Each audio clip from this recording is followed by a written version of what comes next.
Shalom Bapak Ibu, saudara-saudara yang kasih dalam Tuhan. Selamat berjumpa kembali pada Minggu pagi hari ini tanggal 21 Juni. Tanpa terasa kita sudah memasuki minggu yang ketiga dari bulan Juni. Dan kita bersyukur kalau pada saat ini kita masih dapat beribadah secara online. Dan kita mau siapkan hati dan pikiran kita untuk kita masuk dalam hadirat Tuhan. Kita akan sama-sama membuka ibadah kita pada pagi hari ini dengan kita akan naikkan pujian lebih dalam ku menyembah.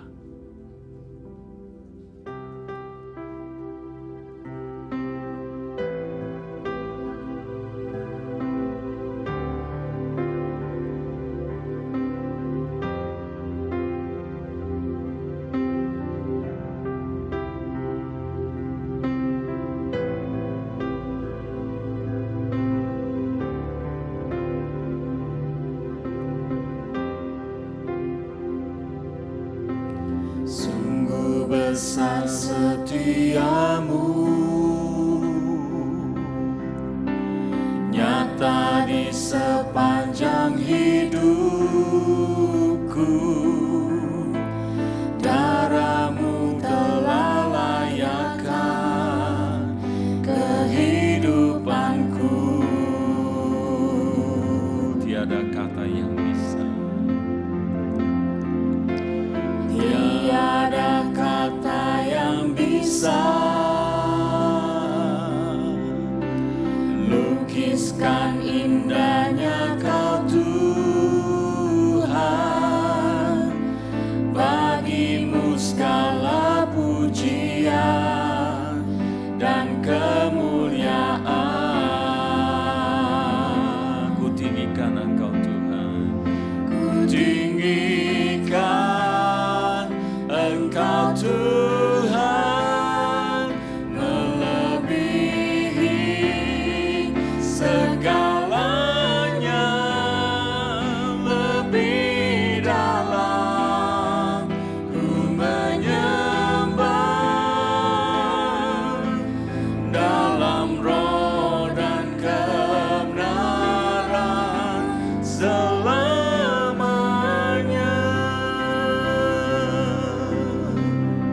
Sungguh besar setiamu.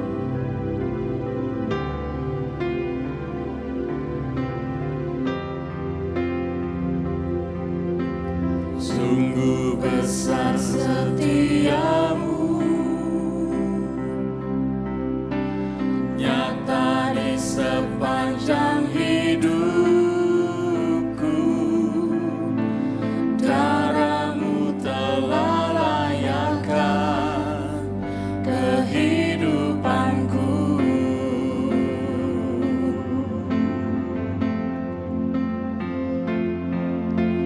Tiada kata yang bisa lukiskan indahnya Kau Tuhan. Bagimu segala pujian dan kemuliaan. Ku tinggikan Kau Tuhan. Ku tinggikan Engkau Tuhan, melebihi segalanya, lebih dalam ku menyembah, dalam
Sungguh Bapa, kami mau bersyukur kalau pada pagi hari ini kami boleh berkumpul bersama di rumah kami masing-masing. Kami percaya hadirat-Mu yang hadir di tengah kami. Kami bersyukur karena kuasa-Mu tidak pernah dapat dibatasi oleh ruang, tempat, waktu. Kami percaya Engkau hadir dimanapun kami berada. Dan kami bersyukur kalau minggu pagi ini kami dapat datang ke hadirat-Mu, ingin menyembah, ingin memuji, meninggikan-Mu. Bahkan kami juga ingin mendengarkan kebenaran firman-Mu. Bapa, kami berdoa biar Engkau yang menguduskan hati dan pikiran kami, supaya sungguh-sungguh melalui ibadah pada pagi hari ini, kami boleh sungguh merasakan hadirat-Mu, baik melalui pujian penyembahan, firman Tuhan yang akan kami dengarkan. Terima kasih Bapa, kami serahkan waktu dari awal hingga akhir ibadah ini, di dalam nama Tuhan Yesus kami berdoa. Amin. Bapak Ibu saudara kasih dalam Tuhan, pada minggu pagi ini yang akan membawakan firman Tuhan adalah Pastor Feby Suryana, yang mana pembacaan Alkitab terambil dari Roma pasal 5 ayat 1 sampai 11 dengan judul firman dibenarkan oleh karena iman. Kita akan sama-sama melihat dari Roma pasal 5 ayat 1 sampai 11. Saya akan membacakan firman Tuhan. Hasil pembenaran. Sebab itu kita yang dibenarkan karena iman, kita hidup dalam damai sejahtera dengan Allah oleh karena Tuhan kita, Yesus Kristus. Oleh Dia kita juga beroleh jalan masuk oleh iman kepada kasih karunia ini. Di dalam kasih karunia ini kita berdiri dan kita bermegah dalam pengharapan akan menerima kemuliaan Allah. Dan bukan hanya itu saja, kita malah bermegah juga dalam kesengsaraan kita, karena kita tahu bahwa kesengsaraan itu menimbulkan ketekunan, dan ketekunan menimbulkan tahan uji, dan tahan uji menimbulkan pengharapan. Dan pengharapan tidak mengecewakan, karena kasih Allah telah dicurahkan di dalam hati kita oleh Roh Kudus yang telah dikaruniakan kepada kita. Karena waktu kita masih lemah, Kristus telah mati untuk kita orang-orang durhaka pada waktu yang ditentukan oleh Allah. Sebab tidak mudah seorang mau mati untuk orang yang benar, tetapi mungkin untuk orang yang baik ada orang yang berani mati.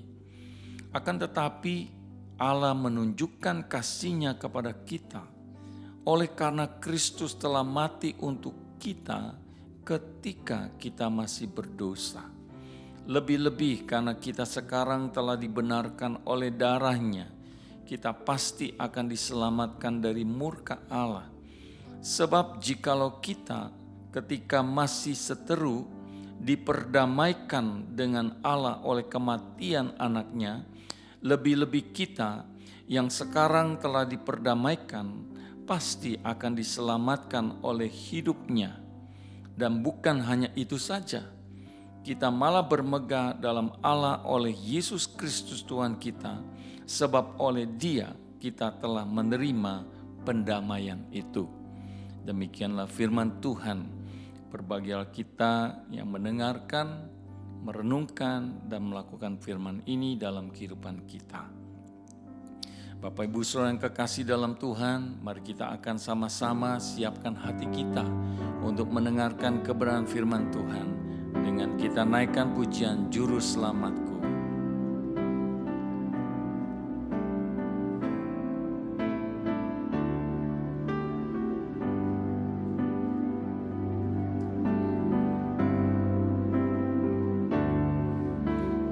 Walau ku harus berjalan dalam lembah kekelaman,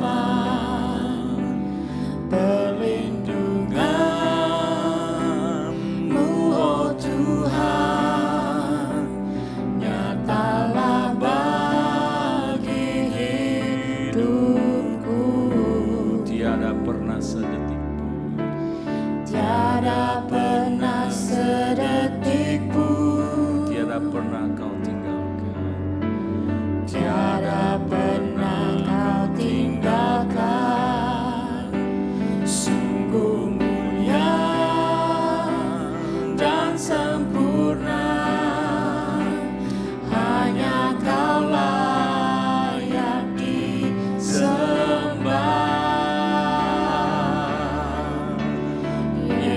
Yesus Engkau Juru Selamatku, dalam janji-Mu kemenanganku, selamanya kan ku nyatakan besar setiamu Tuhan di hidupku. Walau ku harus berjalan, walau ku harus berjalan dalam lembah kekelaman, perlindungan-Mu, oh Tuhan, nyatalah bagi hidupku. tiada pernah sesat. Tiada pernah sedetik pun, Tiada pernah kau tinggalkan. tiada pernah kau tinggalkan. Sungguh mulia dan sempurna, hanya Kau layak disembah. Yesus Engkau Juru Selamatku, dalam janji-Mu kemenanganku, selamanya kan ku nyatakan besar setiamu Tuhan. Yesus Engkau, Yesus Engkau Juru Selamatku, dalam janji-Mu kemenanganku, selamanya kan ku nyatakan besar setiamu Tuhan. besar setiamu, Besar setiamu Tuhan, besar setiamu Tuhan. besar setiamu Tuhan di hidupku.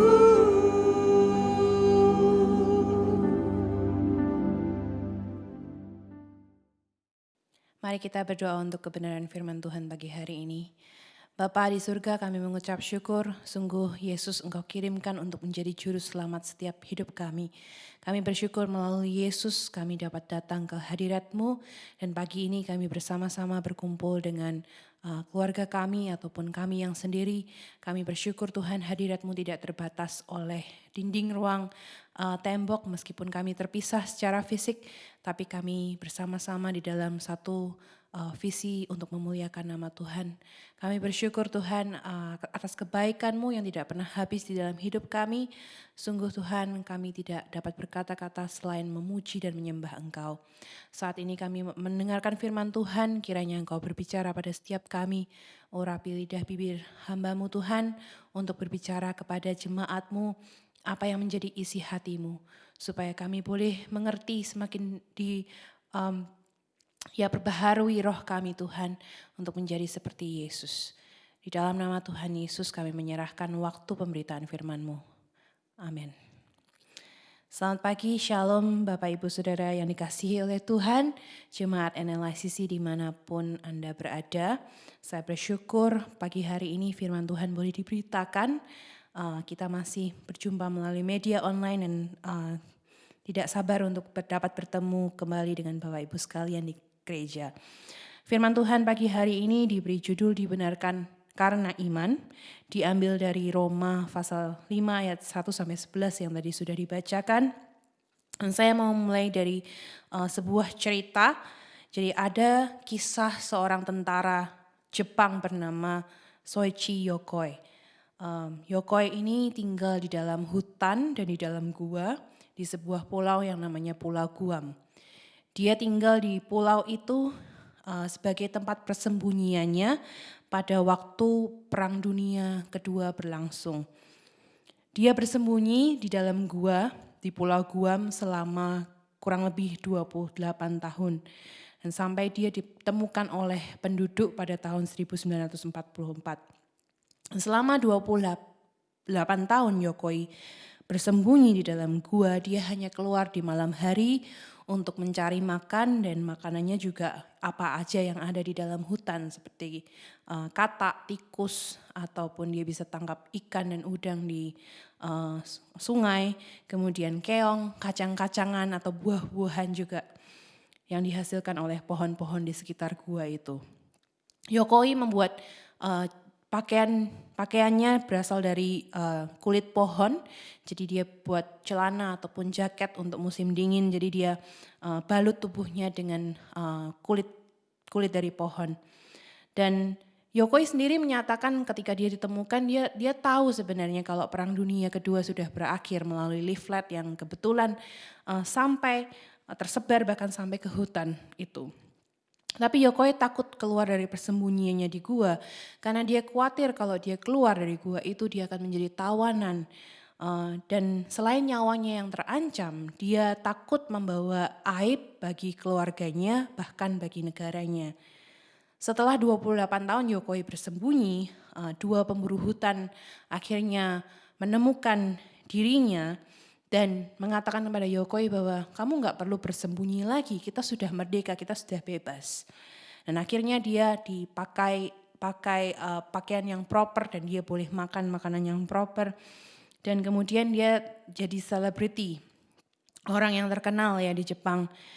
Setelah dibebaskan dia dinaikkan ke pesawat jet pribadi dan dia waktu naik pesawat itu dia kembali bersukacita karena dia boleh lihat yang namanya Gunung Fuji yang merupakan simbol dari negara Jepang.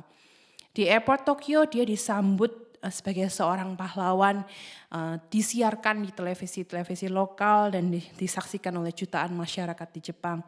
Dan saat itu dia diwawancara, dia berkata bahwa dia terkesima dengan perubahan yang dia lihat di kota Tokyo.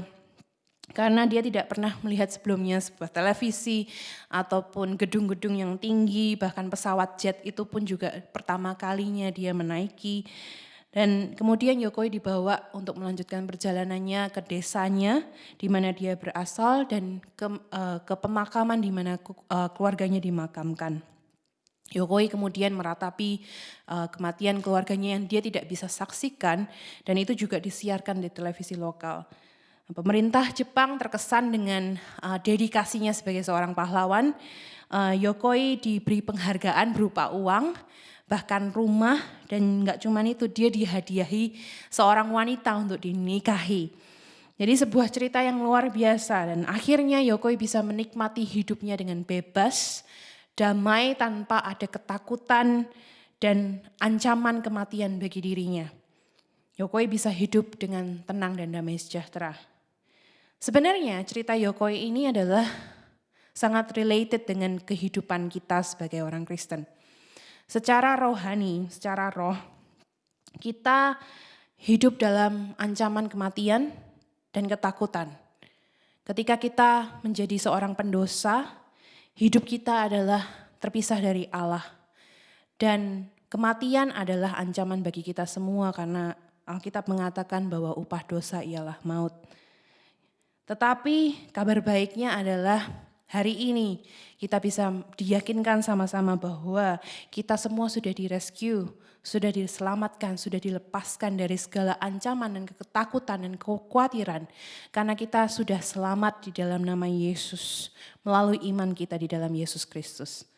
Kita diingatkan oleh Paulus di Roma 3 ayat 23 bahwa semua manusia telah berbuat dosa dan telah kehilangan kemuliaan Allah. Apa itu kemuliaan Allah? Kemuliaan Allah yaitu hadirat Allah, keselamatan dari Allah, bahkan pribadi Allah itu sendiri. Kita kehilangan Allah, kita tidak bisa mendapatkannya karena kebaikan ataupun karena perbuatan baik kita. Itu semua tidak ada gunanya di hadapan Allah. Tidak ada perbuatan baik satupun yang dapat menyelamatkan kita dari dari dosa, dari ancaman kematian. Tidak ada satu perbuatan baik kita satupun yang dapat berkontribusi untuk menyelamatkan hidup kita. Nah, dalam hidup kita, setiap perbuatan kita menghasilkan sesuatu. Perbuatan kita, action kita ada konsekuensinya. Ketika kita menaiki sebuah bus, maka konsekuensinya adalah kita dibawa bus itu, ya kemana bus itu pergi. Ketika kita terjun dari jurang yang tinggi, konsekuensinya adalah kita mati. Ketika kita tidur larut malam pada hari Sabtu, konsekuensinya adalah hari Minggu pagi kita bangun masih ngantuk. Mungkin sebagian Bapak Ibu Saudara masih ngantuk hari ini. Jika kita memberikan api kepada sebuah jerigen yang berisi bensin, maka itu akan meledak dan akan bahkan membakar benda-benda di sekitarnya. Bahkan kita pun juga dalam ancaman. Jika kita menyetir dengan kecepatan tinggi, maka konsekuensinya adalah kita kena yang namanya speeding ticket. Semua action ada konsekuensinya, ada hasilnya. Sama juga kehidupan kita di dunia roh ini. Jika kita berdosa, konsekuensinya adalah kita sengsara, bahkan kita mati. Seperti yang tadi saya katakan, upah dosa ialah maut. Jika pikiran kita memikirkan hal-hal yang jahat, maka kita semakin terjebak untuk melakukan nafsu dosa. Jika kita percaya kepada Allah, maka Ia akan meluruskan jalanmu, kata firman Tuhan. Pagi ini saya mau ajak Bapak Ibu Saudara sekalian untuk melihat lebih dalam apa konsekuensi atau hasil dari pembenaran pembenaran iman kita. Sebelumnya kita akan samakan persepsi kita atau kita sama-sama pahami apa sebenarnya arti dibenarkan. Dibenarkan adalah dilihat atau dianggap seperti tidak pernah melakukan kesalahan. Jadi kita orang yang berdosa di hadapan Allah, ketika kita disebut kita orang yang dibenarkan, Allah melihat kita seperti orang yang tidak pernah melakukan kesalahan. Sungguh luar biasa. Dan Rasul Paulus memulai pasal yang kelima dari kitab Roma ini dengan statement berikut. Sebab itu kita yang dibenarkan oleh karena iman, kita hidup dalam damai sejahtera dengan Allah karena Tuhan kita Yesus Kristus. Kita yang dibenarkan karena iman. Dalam terjemahan bahasa Inggris, we have been justified by faith. Itu adalah perfect tense. Kalau kita punya perfect tense artinya itu terjadi di masa lampau, tapi hasilnya atau resultnya masih bisa dirasakan sampai hari ini. Paulus menulis surat ini kepada jemaat atau gereja yang mengaku dan percaya kepada Yesus Kristus. Iman mereka adalah di dalam Yesus Kristus. Pasal yang pertama ayat yang ke-7 dari kitab Roma ini Paulus menyebut mereka orang-orang yang dikasihi Allah, orang-orang yang dipanggil, dijadikan orang-orang kudus. Dan ini sangat juga related dengan kita karena kita sama-sama mengaku percaya bahwa Yesus Kristus adalah satu-satunya jalan keselamatan. Maka firman ini hari ini adalah untuk kita semua. Dan Paulus juga menjabarkan di pasal sebelumnya kalau Bapak Ibu baca di Roma pasal yang keempat. Bagaimana Abraham dibenarkan, bagaimana Daud dibenarkan, bagaimana orang-orang perjanjian lama dan perjanjian baru dibenarkan. Abraham dibenarkan sebelum dia melakukan sunat. Sunat merupakan tanda seseorang yang menerima janji keselamatan dari Allah. Dikatakan Abraham dibenarkan bukan karena dia bersunat, bahkan sebelum dia bersunat. Yang artinya Abraham dibenarkan bukan karena perbuatannya. Dan juga kita dibenarkan di pasal yang kelima ayat 8. Kita dibenarkan bahkan waktu kita masih berdosa. Kita masih menjadi seorang pendosa. Demikian bahwa pembenaran kita bukan karena siapa kita atau perbuatan baik kita yang kita lakukan. Karena sekali lagi tidak ada satupun perbuatan baik kita yang dapat menyelamatkan kita. Kita diselamatkan hanya karena anugerah Allah melalui iman di dalam Yesus Kristus. Di pasal yang kelima ini Rasul Paulus menjabarkan setidaknya ada 3 hasil pembenaran iman di ayat 1-11. Yang pertama adalah berdamai dengan Allah. Di ayat yang pertama, sebab itu kita yang dibenarkan oleh iman, dibenarkan karena iman, kita hidup dalam damai sejahtera dengan Allah oleh karena Tuhan kita, Yesus Kristus. Sekarang hal yang pertama yang harus kita sama-sama pahami adalah apa arti damai sejahtera itu. Damai sejahtera di sini kita tidak sedang berbicara mengenai inner peace atau damai yang ada di hati yang membuat hati kita tenang. Meskipun itu juga bisa menjadi hasil karena kita dibenarkan oleh iman. Karena kita punya rest atau tempat bersandar kepada Allah sendiri. Tapi sekali lagi yang dimaksudkan di sini bukan hanya sekedar perasaan damai yang ada di hati. Lalu apa yang Paulus ingin jelaskan kepada kita? Paulus sedang mengajarkan damai sejahtera. Kita hidup dalam damai sejahtera dengan Allah. Dia berbicara damai sejahtera secara vertikal, hubungan kita dengan Tuhan. Permulaan kitab Roma dikatakan sebab murka Allah nyata dari surga atas segala kefasikan dan kelaliman manusia yang menindas kebenaran dengan kelaliman. Jadi ini adalah nature kita semua bahwa manusia di hadapan Allah itu fasik dan lalim. Kita sudah menyeleweng, kata Roma 3 ayat 12, semua orang telah menyeleweng, semuanya tidak berguna, tidak ada yang berbuat baik seorang pun tidak. Jadi kita semua di hadapan Allah adalah pendosa, orang-orang fasik. Dan yang harus kita hadapi sesungguhnya nature kita adalah berhadapan dengan murkanya Allah. Kita adalah dikatakan musuh yang berseteru dengan Allah. Pasal yang kelima ayat yang ke-10, pasal yang ke-8 ayat ke-7. Nature-nya adalah kita sedang berperang dengan Allah. Namun kini firman Tuhan menyatakan bahwa kita sekarang memiliki damai sejahtera dengan Allah. Untuk bisa lebih memahami hal ini, saya ingin gambarkan dengan sebuah ilustrasi. Mungkin kalau ngomong soal perang, kita tidak hidup di dalam generasi perang, makanya tidak paham bagaimana hidup di dalam peperangan. Di dalam Perang Dunia Kedua berakhir tahun 1945, lebih dari 70 tahun yang lalu. Jadi yang tahu rasanya perang itu seperti apa atau hidup di dalam peperangan, itu mungkin sekarang yang hidupnya umurnya 80 tahun. Jadi 80 tahun ke atas tahu yang namanya situasi perang itu seperti apa. Perang Dunia Kedua berlangsung sekitar 6 tahun, selama 6 tahun. Dari 1939 sampai 1945. Dan selama 6 tahun itu 60 juta orang mati.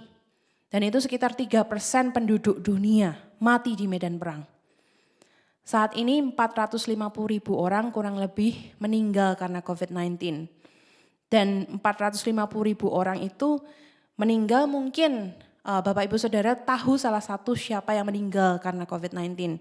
Saya sendiri tahu at least 3-4 orang yang mungkin saya tidak kenal secara langsung, tapi ada beberapa pendeta yang di Indonesia yang meninggal karena COVID-19.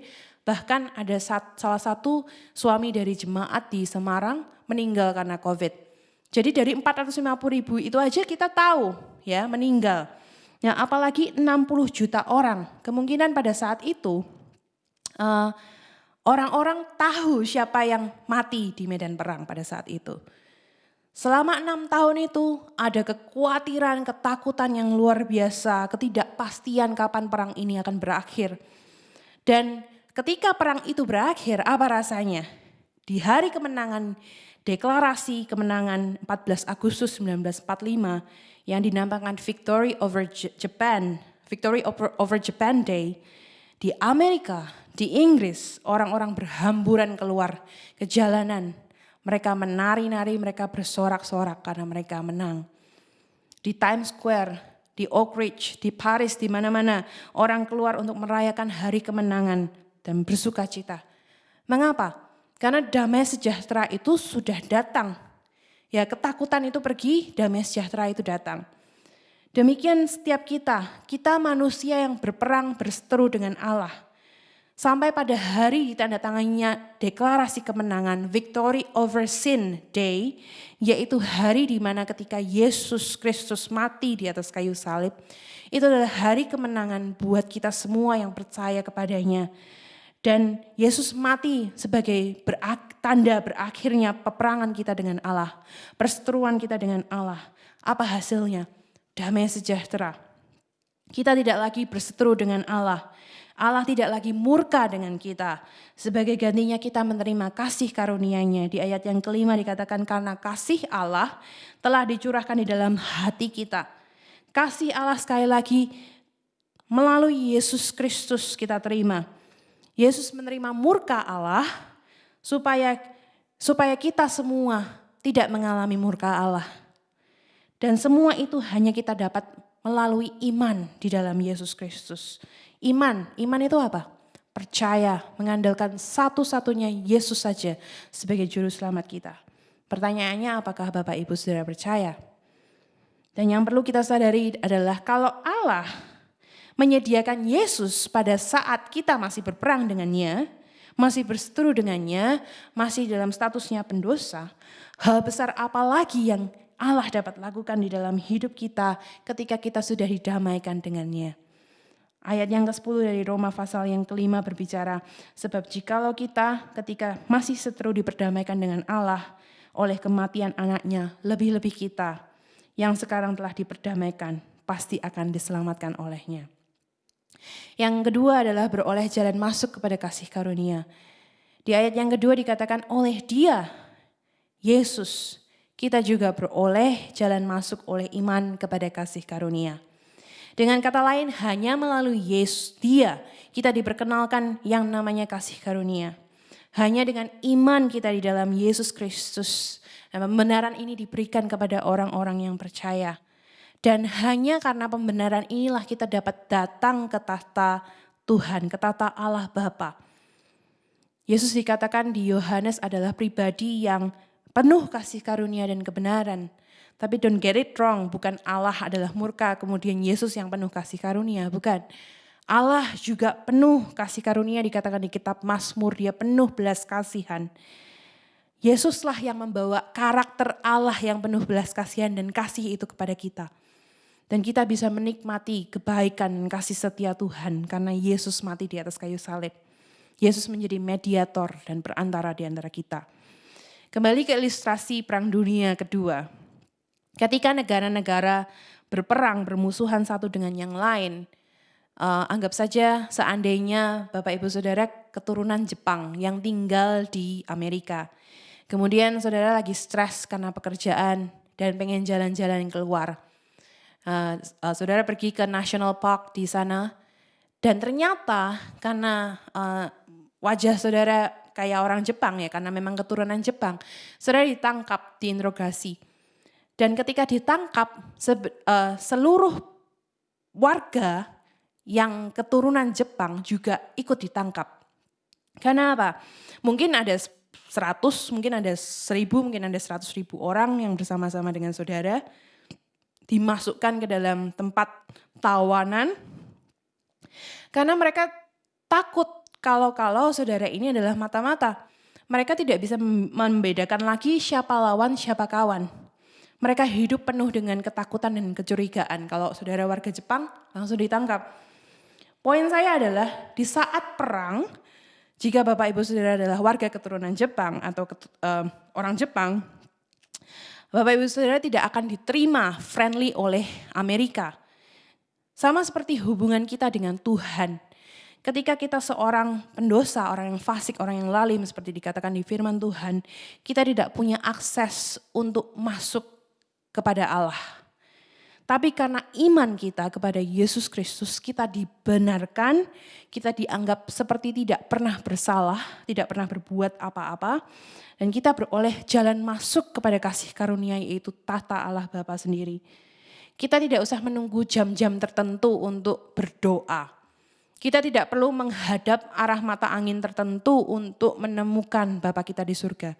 Bahkan kita bisa memanggil Dia Bapa, Father, Allah kita. Tapi hal ini justrulah yang kita take it for granted. Namun saya berdoa melalui firman Tuhan pagi hari ini kita sadar bahwa kita mempunyai akses 100% untuk mencapai Bapa tanpa melalui media apapun. Tanpa harus membawa korban-korban tertentu. Hanya percaya kepada nama Yesus. Yang ketiga, poin yang terakhir adalah bermegah dalam kesengsaraan. Di ayat yang ketiga dikatakan, dan bukan hanya itu saja kita malah bermegah. Atau bahasa Inggrisnya bermegah actually rejoice, bersukacita dalam kesengsaraan kita. Jemaat Kristen di Roma adalah jemaat yang baru tumbuh imannya. Tidak diceritakan bagaimana mereka mengenal Yesus Kristus. Tapi mereka mengenal Yesus dan percaya kepadanya. Sebagai kota yang sangat maju, mereka juga punya daya tarik tersendiri untuk orang-orang dari berbagai tempat datang dan menetap di kota tersebut. Dan mungkin karena mereka lah orang-orang yang datang itu iman kepada Yesus diperkenalkan. Pada umumnya mereka itu mayoritas adalah orang-orang berkebangsaan Romawi, Yahudi dan bukan Yahudi. Dan dalam pertumbuhan perkembangan jemaatnya, mereka mengalami banyak tekanan-tekanan. Dan salah satu tekanannya adalah karena iman mereka kepada Yesus Kristus. Dalam menghadapi situasi demikian, ada orang Kristen yang tetap bertahan, tapi ada banyak mereka yang mundur karena mereka mendapatkan tekanan. Nah, di dalam kesengsaraan inilah Paulus menulis surat ini, kita bermegah dalam kesengsaraan kita. Atau bersukacita dalam kesengsaraan kita. Karena kesengsaraan ini menimbulkan ketekunan, ketekunan menimbulkan tahan uji, dan tahan uji menghasilkan pengharapan. Ada kata karena kita tahu disisipkan di situ oleh Paulus. Paulus menjelaskan kepada kita atau mengidentifikasi kepada kita bahwa kekristenan tidak mungkin tanpa masalah atau cobaan. Bahkan kita tahu Rasul Petrus, Yohanes, dan jemaat mula-mula harus mengalami yang namanya pencobaan, harus mengalami aniaya, persekusi. Dan bahkan Paulus sendiri juga mengalami aniaya. Tidak ada yang namanya trouble-free Christian. Tentu saja trouble yang dimaksud bukan karena kesalahan atau kelalaian atau kebodohan kita. Tapi karena harga yang harus dibayar sebagai pengikut Kristus. Kita coba lihat di situasi Perang Dunia Kedua. Sukacita atau sengsara kita akan rasakan berdasarkan di pihak manakah kita berada. Ketika Jepang membom Amerika, ada sukacita besar di Jepang. Tapi sengsara di bagian Amerika. Demikian juga kita di dalam Tuhan. Ketika Allah menjadi musuh kita, tidak ada sukacita di pihak kita. Tetapi karena kita berdamai dengan Allah, masuk dalam hubungan pribadi dengan Allah, kita mempunyai great confidence, keyakinan besar bahwa ada damai sejahtera di dalam Kristus. Karena itu kita tidak walaupun kita sengsara, kita tahu kita punya pengharapan yang besar di hadapan Tuhan. Mungkin kita harus mengalami yang namanya tekanan karena kita mengikut Kristus.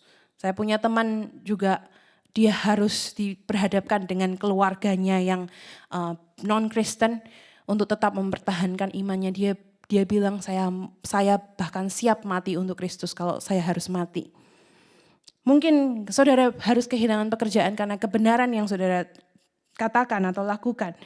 Atau berita sakit penyakit yang kita terima atau salah satu anggota keluarga kita sakit. Kita harus menerima hal-hal yang pahit dalam hidup kita. Tapi kita semua tahu bahwa itu akan menghasilkan tahan uji. Tahan uji di dalam bahasa Inggrisnya adalah karakter. Karakter itu seperti logam mulia yang dibakar, bukan hilang atau pergi, tapi bahkan semakin murni seperti emas. Dan ketika tidak ada jalan keluar, kesengsaraan kita itulah yang dipakai Tuhan untuk menimbulkan iman. Karena iman adalah pengharapan dari segala sesuatu yang tidak kita lihat. Dan pertanyaannya hari ini, kalau Bapak Ibu Saudara mengalami kekecewaan, di manakah letak pengharapan Bapak Ibu Saudara? Karena di sini dikatakan pengharapan di dalam Yesus tidak pernah mengecewakan. Sebagai penutup saya akan bacakan Ibrani 6 ayat 19 sampai 20 dalam bahasa Indonesia sehari-hari. Harapan kita itu seperti jangkar yang tertanam sangat dalam dan merupakan pegangan yang kuat dan aman bagi hidup kita. Harapan itu menembus gorden ruang maha suci di rumah Tuhan di surga. Yesus yang sudah merintis jalan ke tempat itu untuk kita dan sudah masuk ke sana menjadi imam agung kita untuk selama-lamanya, seperti Imam Melkisedek. Pada zaman dahulu, seseorang akan menjadi pendahulu untuk membantu sebuah kapal layar yang besar untuk berlabuh dengan aman. Dia akan melompat, kemudian akan menyeberang ke pelabuhan dan mengikat tali kapal itu ke batu yang kuat di sepanjang pantai. Demikian apa yang dilakukan Yesus kepada kita adalah menjadi pendahulu kita, forerunner kita, untuk pergi ke surga, menyediakan tempat bagi kita semua. Seperti Imam Melkisedek, tugas imam adalah datang kepada Allah menjadi mediator. Saat ini kita punya akses yang bebas untuk datang kepada Allah Bapa, karena Yesus menjadi imam kita semua. Demikianlah firman Tuhan pada hari ini, hendaknya ini menjadi pengingat dan kekuatan bagi kita semua.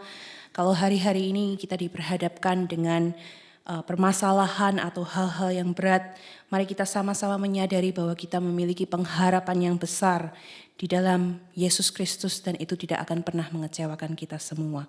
Mari kita berdoa. Bapa di surga, kami mengucap syukur sungguh untuk firman-Mu pada hari ini merupakan kekuatan buat setiap kami bahwa Yesus telah menjadi perantara bagi kami semua untuk mati bagi dosa-dosa kami sehingga kami diperdamaikan dengan Allah. Kami memiliki akses 100% untuk datang ke hadirat-Mu. Kami tidak memerlukan apapun Tuhan, bahkan perbuatan baik kami juga tidak mempengaruhi keselamatan kami. Hanya iman kami di dalam Yesus Kristuslah yang menyelamatkan kami. Kami mengucap syukur sungguh atas kebaikan-Mu, bahkan ketika kami masih berdosa, Engkau mengangkat kami menjadi anak-anak-Mu. Kami mengucap syukur Tuhan, kami mau menyerahkan hidup kami ke dalam tangan-Mu, karena Engkau adalah Bapa yang baik buat setiap kami, Bapa yang peduli dan Bapa yang mengasihi setiap kami. Kami berdoa Tuhan supaya firman-Mu ini ditanamkan dalam setiap hati pikiran kami, sehingga kami semakin hari semakin mengerti dan mengalami pengalaman bersama dengan Engkau. Kami mengucap syukur Tuhan dan di dalam nama Tuhan Yesus kami berdoa. Amin.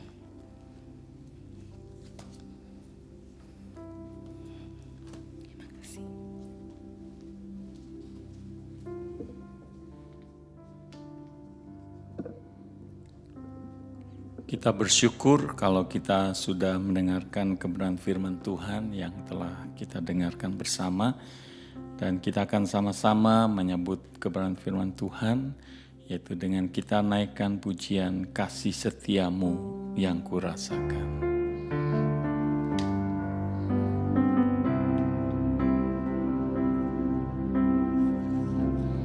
Kasih setiamu yang kurasakan lebih tinggi dari langit biru.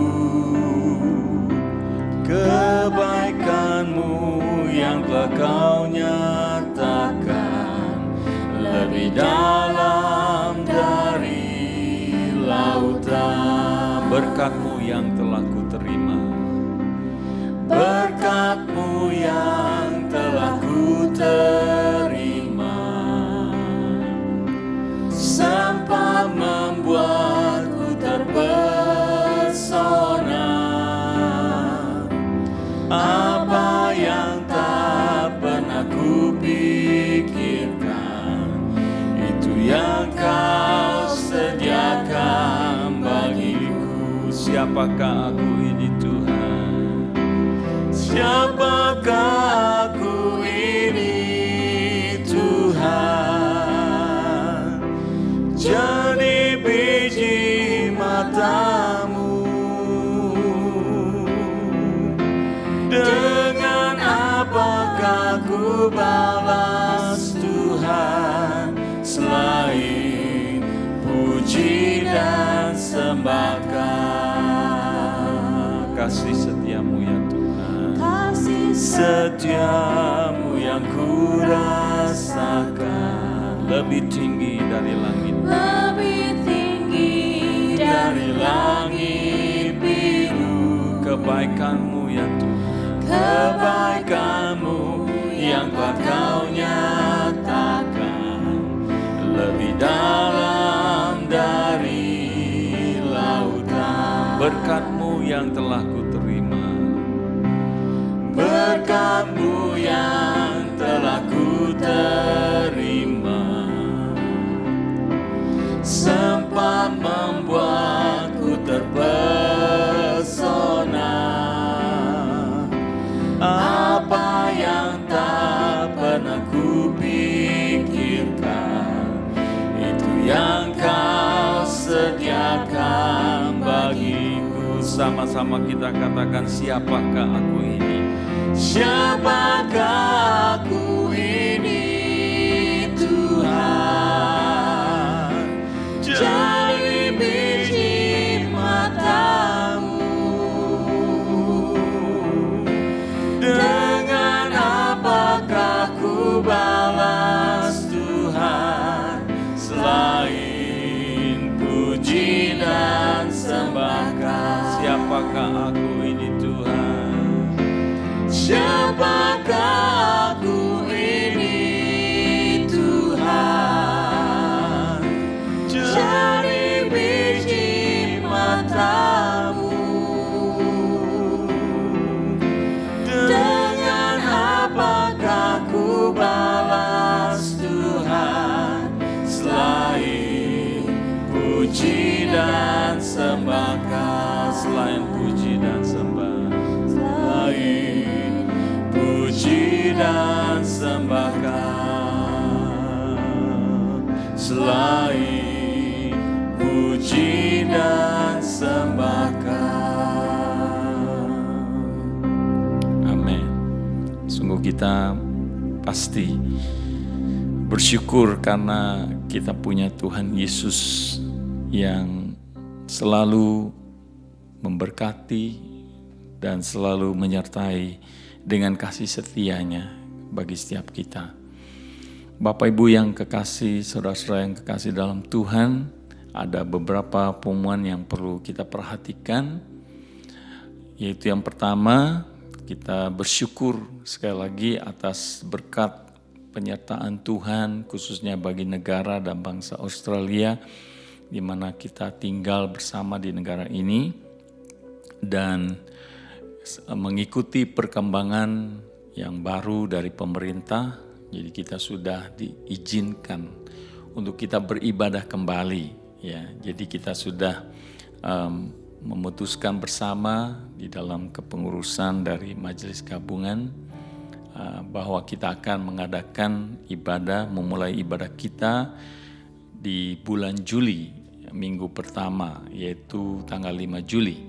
Ya, jadi minggu pertama ini adalah merupakan pembukaan untuk kita memulai kembali kebaktian kita, dan juga dalam setiap minggu pertama kita akan sama-sama akan melaksanakan perjamuan kudus. Jadi Bapak Ibu tidak perlu lagi maksudnya mempersiapkan roti dan anggurnya di rumah, karena di gereja nanti akan disiapkan. Dan perjamuan kudusnya juga nanti akan disiapkan secara khusus, ya. Jadi kita sudah mengorder ada satu paket yang nanti Bapak Ibu akan terima seperti dalam perjamuan kudus take away gitu. Jadi ada cup, ada rotinya yang sudah dibungkus plastik, ya. Jadi Bapak Ibu nanti ketika masuk di dalam gedung gereja nanti akan mengambil satu orang satu, ya, dan kita akan sama-sama memakan minumnya itu nanti waktu acara perjamuan kudus itu untuk tanggal 5 Juli nanti. Jadi bagi Bapak Ibu juga yang mungkin belum bisa ikut dalam kebaktian di gereja, juga bisa tetap mengikuti kebaktian di jam kebaktian yang jam 11 di North Strathfield. Kita akan melaksanakan streaming online, jadi Bapak Ibu bisa mengikuti ibadah live, maksudnya bersama-sama dengan jemaat di North Strathfield jam 11, ya. Dan untuk melaksanakan ibadah pembukaan ini, kita juga pasti akan mempersiapkan semua yang kita harus siapkan sesuai dengan peraturan-peraturan dan juga guidelines atau tuntunan dari pemerintah untuk kita sama-sama mengikuti dan mentaati ya peraturan-peraturan tersebut. Jadi itu sebabnya kita sungguh bersyukur kalau kita bisa kembali lagi nanti beribadah, dan dalam waktu yang sekarang ini tentu memang kita tidak akan ada ramah tamah. Jadi kita bertahan dulu sampai pada saat nanti kita boleh kembali lagi nanti beramah tamah. Dan dalam ibadah nanti juga diberitahukan bahwa setelah ibadah biasanya kan ada salam-salaman, dengan maksudnya ada pendeta yang berdiri di depan pintu gereja. Jadi nanti tanggal 5 Juli kita tidak adakan itu karena sesuai dengan sekali lagi tuntunan dari pemerintah. Jadi setiap jemaat nanti juga jangan lupa untuk jaga jarak ya 1,5 meter, dan kita akan sama-sama langsung keluar dari gedung gereja ya. Jadi jangan cipika-cipiki ya. Walaupun mungkin udah kangen ketemu, tapi ya itu ada waktunya untuk kita bertahan ya. Ada waktunya nanti mungkin kita bisa melakukan kembali yang jadi tradisi kita.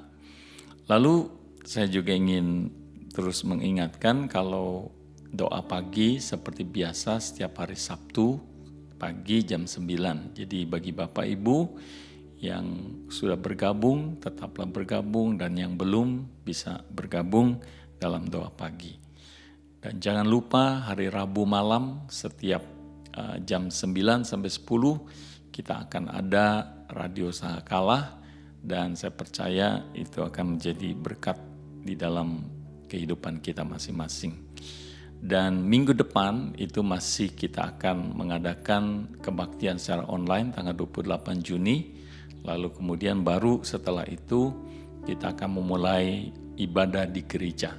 Dan minggu depan akan diberitahukan untuk petugas-petugas yang akan melayani seperti yang sudah kita buat ya. Jadi nanti akan dimasukkan di warta jemaat. Baik, mari kita akan sama-sama berdoa. Kita masuk dalam doa syafaat. Mari kita berdoa.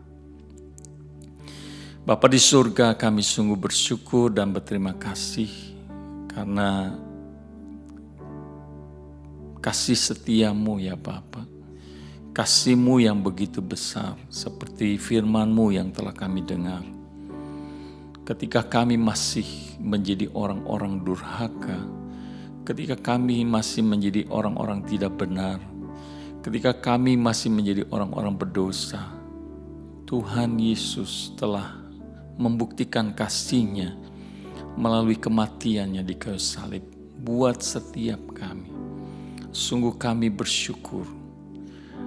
Kami berterima kasih untuk pengorbanan-Mu ya Tuhan. Sehingga hanya karena kasih-Mu ya Tuhan Yesus, kami boleh dibenarkan di hadapan Bapa. Bukan karena keberadaan kami yang tidak benar, keberdosaan kami. Karena kami menyadari sebagai manusia tidak ada satupun kami yang sempurna. Kami adalah manusia yang telah berdosa. Tapi kami bersyukur karena kasih-Mu yang begitu besar. Sehingga melalui Tuhan Yesus Kristus kami boleh menjadi anak-anak-Mu ya Bapa. Kami bersyukur sekali lagi buat firman-Mu, biarlah itu boleh menguatkan buat setiap kami yang mendengarkan firman-Mu. Kami bersyukur untuk hamba-Mu, Pastor Feby yang sudah menyampaikan kebenaran firman-Mu. Engkau terus pakai dengan kuasa-Mu sehingga melalui firman yang diberitakan boleh menjadi berkat bagi setiap orang yang mendengarkan, bahkan jemaat Tuhan. Bapa, saat ini kami juga mau bersyukur buat negara dan bangsa Australia di mana Engkau yang terus memelihara, menjaga, melindungi. Kami bersyukur kalau kami boleh kembali diizinkan untuk beribadah pada hari Minggu tanggal 5 Juli nanti. Kami mohon kiranya berkat penyertaan-Mu dalam segala persiapan yang kami lakukan.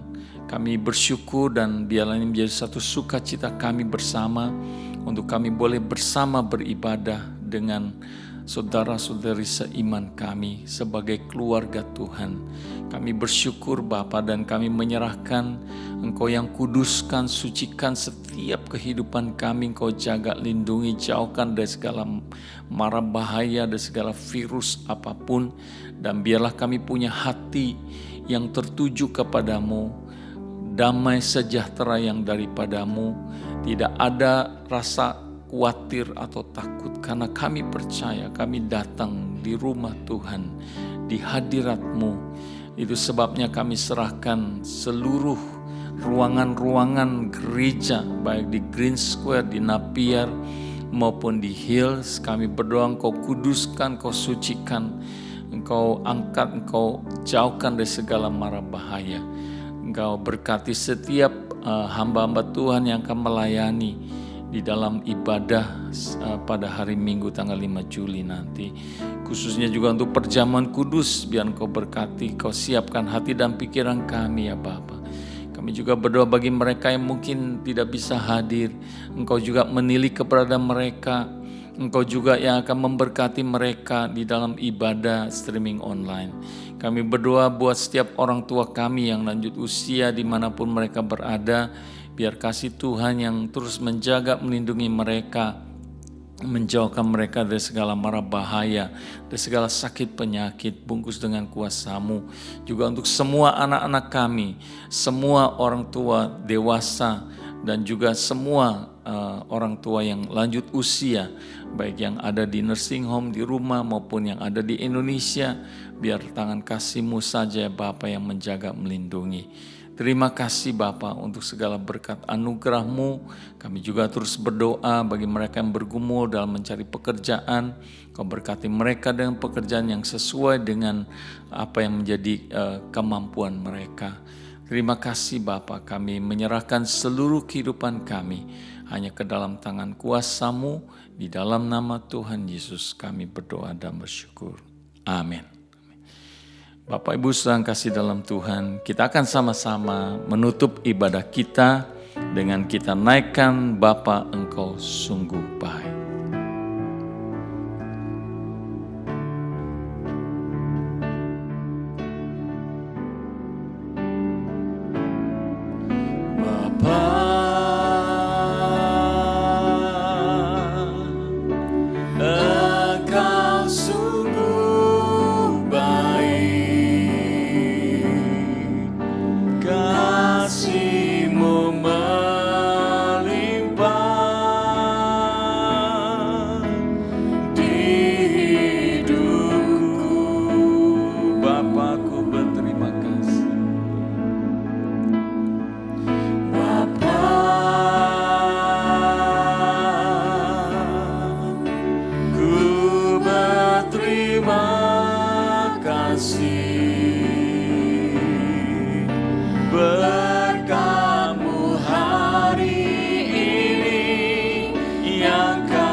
Naikkan syukurku,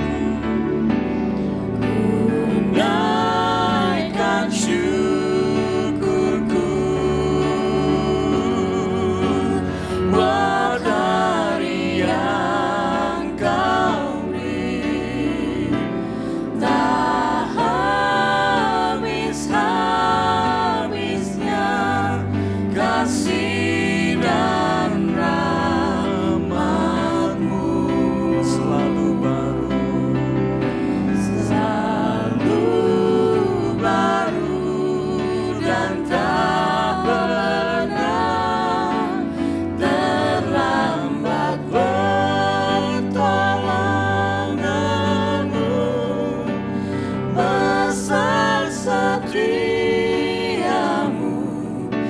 sepanjang hidupku. Bapa Engkau sungguh baik. Bapa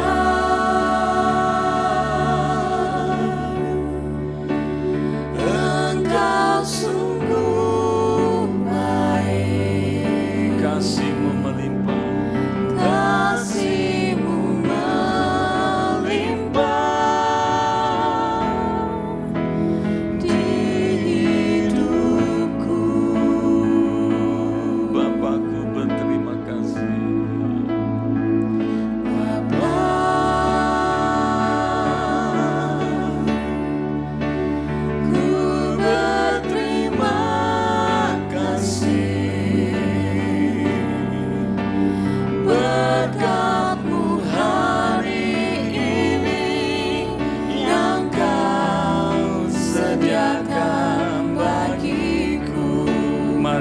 sama-sama ku naikkan syukur. Naikkan syukurku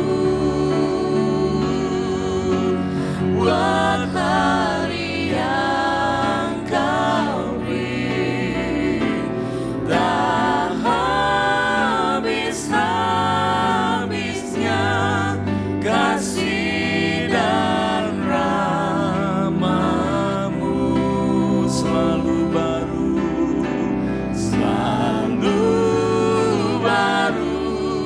dan tak pernah terlambat pertolongan-Mu. Besar setia-Mu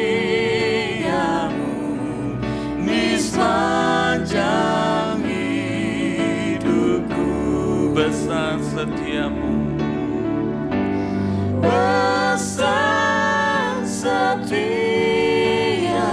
besar setiamu Tuhan.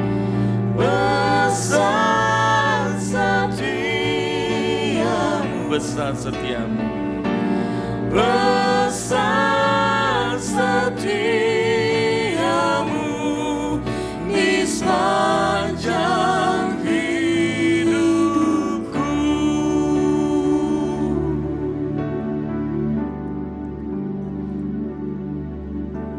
Jemaat yang kekasih dalam Tuhan, arahkanlah hati dan pikiran kita di hadapan Allah yang hadir di tengah kita. Terimalah berkat anugerah damai sejahtera dari Allah Bapa, kasih sayang sukacita dari Tuhan Yesus Kristus, penyertaan penguatan daripada Roh Kudus senantiasa menyertai kita dari saat ini sampai Tuhan Yesus datang yang kedua kali. Amin.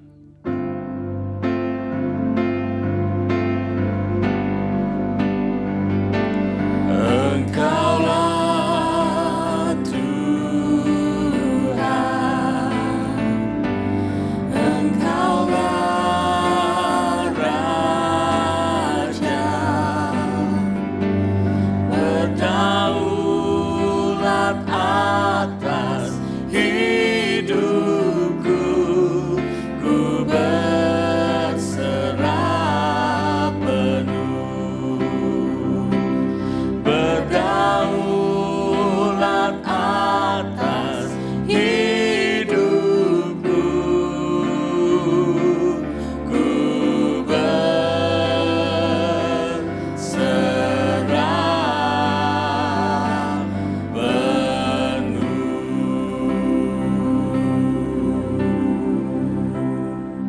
Amin. Selamat hari Minggu.